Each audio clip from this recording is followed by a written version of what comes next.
So, by early December 1914, the punishing advance of the Germans had been stopped by the Allies before the Germans made it to Paris.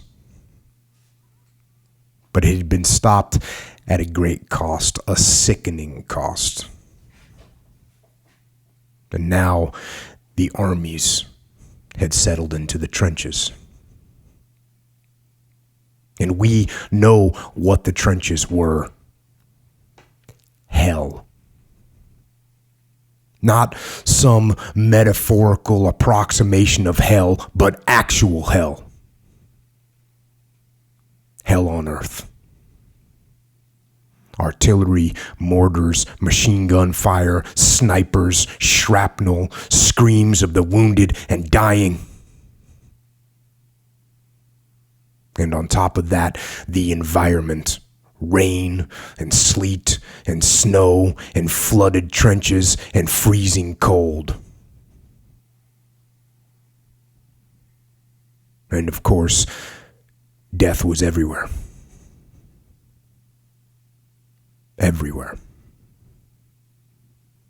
And there seemed no end to the horror.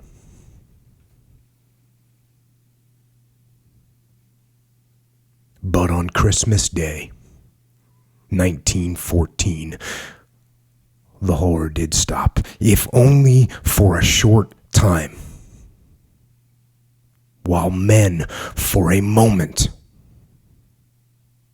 recognized the men they were fighting against as other men.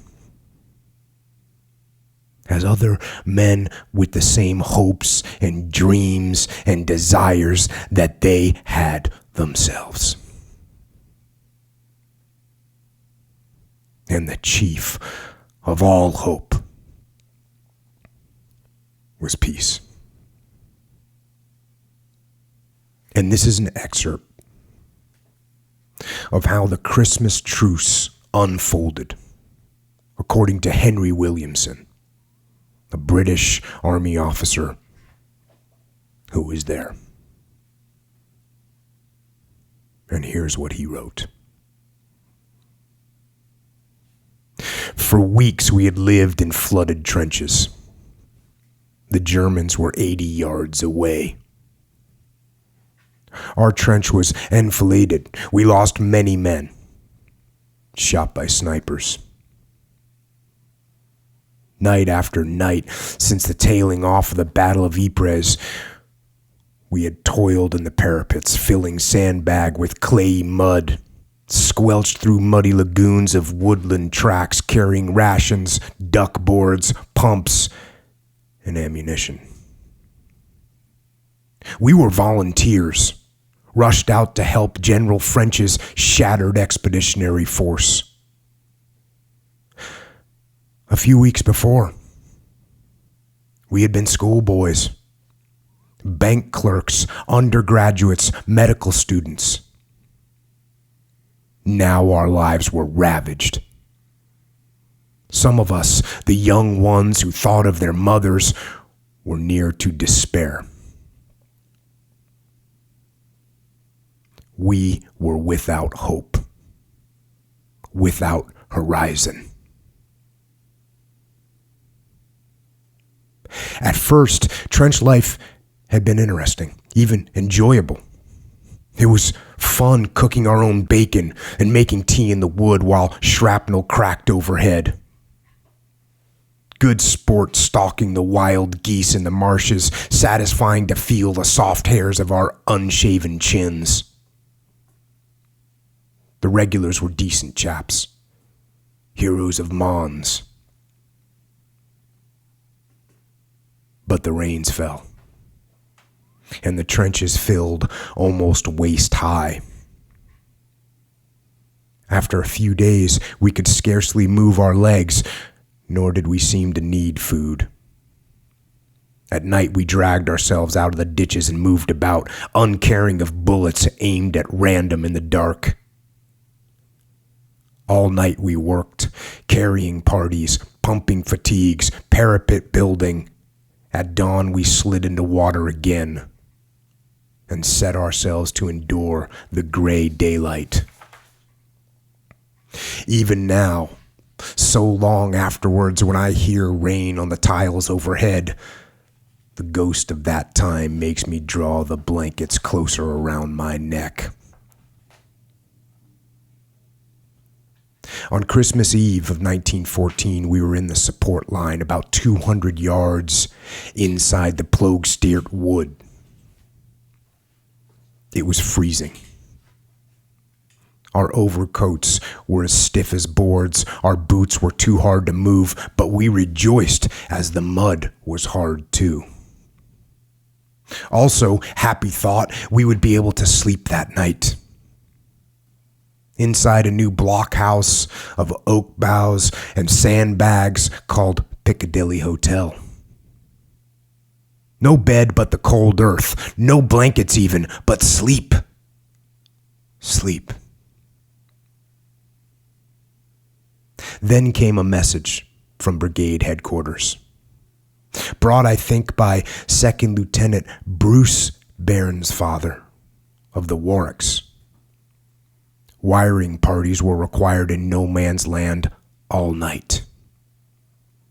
And there would be a moon. We would have to work only 50 yards from the German machine guns in the White House opposite the eastern edge of the wood. 2 hours later, we filed out of the dark trees into the naked, moonlit terror of no man's land, holding our shovels beside our faces in hope of protection against the expected mortar blast. The moon was high and white among the frozen clouds. We were visible. Someone slipped with a clank of a spade or rifle. We flung ourselves on our faces and waited. But the battlefield was as silent as the moon. For an hour, we worked in silence, in a most mysterious soundlessness. What had happened? We began to talk naturally as we drove in stakes and pulled out concertinas of prepared wire. There was no rifle fire, either up or down the line. From way up north, beyond Ypres, to south, beyond Armentières and the French army. At midnight, we heard laughing as we worked. We heard singing from the German lines, carols, the tunes of which we knew. I noticed a very bright light on a tall pole raised in their lines. Down opposite the East Lanks Trench, in front of the convent, a Christmas tree with lighted candles was set on their parapet. The unreal moonlight life went on happily. Cries of, "Come on over, Tommy, we won't fire at you." A dark figure approached me hesitatingly. A trap? I walked towards it with a bumping heart. "Merry Christmas, English friend." We shook hands tremulously. Then I saw that the light on the pole was the morning star, the star in the east. It was Christmas morning. All Christmas Day, gray and khaki figures mingled and talked in no man's land. Picks and spades rang in the hard ground. It was strange to stare at the dead we had only glimpsed at swiftly from the trenches. The shallowest graves were dug, filled, and set with crosses knocked together from lengths of ration box wood, marked with indelible pencil. For king and country. For Vaterland und Freiheit. Fatherland and freedom. Freedom? Freedom? How was this? We were fighting for freedom, and our cause was just. We were defending Belgium, civilization. These fellows in gray were good fellows. They were, strangely, just men like ourselves. How can we lose the war, English comrade? Our cause is just. We are ringed with enemies. The war was thrust on us. We are defending our parents, our homes, our German soil. A most shaking, staggering thought. That both sides thought they were fighting for the same cause. The war was a terrible mistake. People at home did not know this. Then the idea came to the young and callow soldier that if only he could tell them at home what was really happening, and if the German soldiers told their people the truth about us, the war would be over. But he hardly dared to think it, even to himself. The next day was quiet, and the next.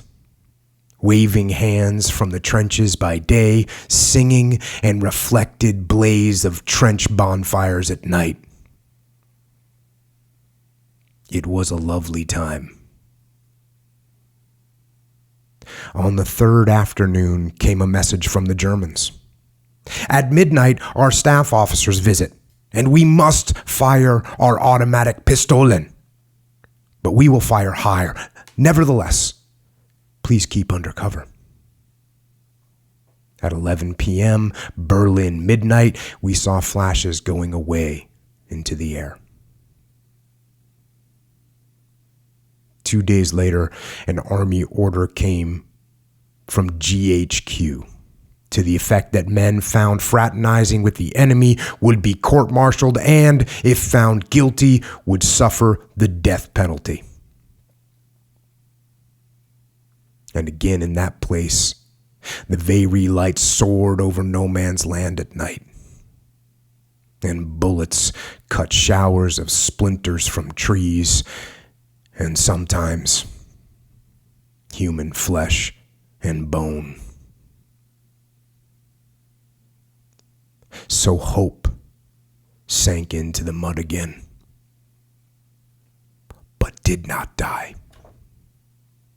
Despite a withering anew as each poor human unit fell in machine gun and mortar blast and colossal reverberating rending of the shells of those 4 years. The years whose truth seems to be incommunicable.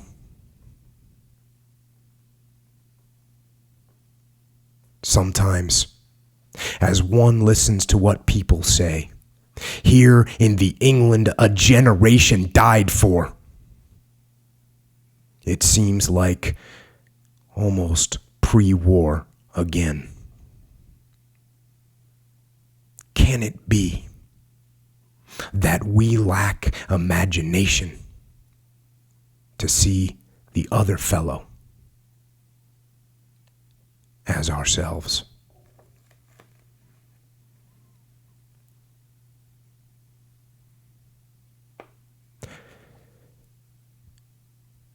And Henry Williamson continued to fight. He was eventually wounded by gas, and when he was declared unfit to serve in the army, he then volunteered for the Air Force to see if that could get him back to the front. But he didn't make it back to the front, luckily, because the war ended. The war ended. But not before 20 million were wounded and 17 million men were killed. Men. Just normal men. Gone.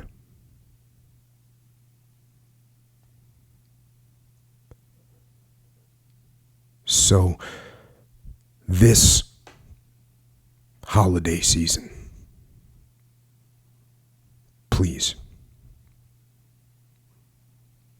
Think of those men and women around the world in the trenches now, risking life and limb for what they believe in. For freedom. And think of the civilians trapped in those hellish places, suffering in the merciless path of war. And finally, as Henry Williamson asked, let us not lack the imagination to think of other men as men. Men like ourselves. Men like us.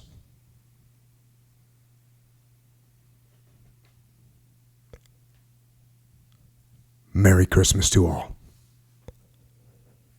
And may there be peace on earth.